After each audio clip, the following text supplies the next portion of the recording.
नमस्कार विद्यार्थी मित्रांनो. येस, आता नातेसंबंध मधला हा प्रॉब्लेम आपल्या समोर आहे.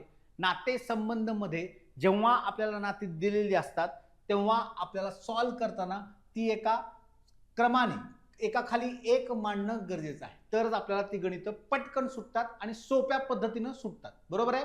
नातेसंबंधात आपण काय बघतो, जर आई वडिलांपासून मुलगा असेल तर आपण काय करतो, हे साइन देतो. बरोबर आहे. भाऊ आणि बहीण असेल तर काय द्यायचं, बरोबर चिन्ह द्यायचं. आणि जर पती पत्नी असतील तर काय चिन्ह द्यावं लागेल आपल्याला, क्रॉस चिन्ह द्यावं लागेल. बरोबर आहे. मग दिलेल्या गणितात काय सांगितलेलं आहे, एम ही डी ची बहीण आहे.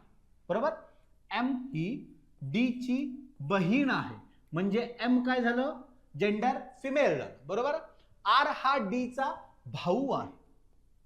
आर हा डी चा भाऊ आहे. करेक्ट. त्याच्यानंतर एफ हे एम चे वडील आहेत. एफ कोण आहेत, एम चे वडील आहेत. बरोबर.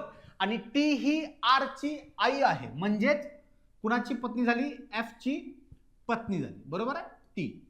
यस. तर आपल्याला विचारलेलं आहे डी हा टी शी काय नाते ठेवतो. डी चं नातं काय आहे टी सोबत, टी चं विचारलेलं नाही, डी चं विचारलेलं आहे. इथं गडबड करायची नाही.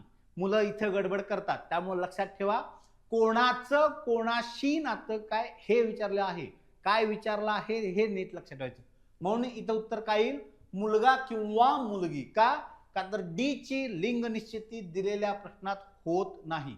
लिंग निश्चिती करण्यासाठी आपण वरती डोक्यावरती लगेच ते दिलेले आहेत ते मेन्शन करणे, म्हणजेच लास्टला आपल्याला उत्तर शोधताना प्रॉब्लेम येत नाही. भेटूयात अशाच पद्धतीच्या गणितांसाठी पुन्हा पुढच्या वेळेस.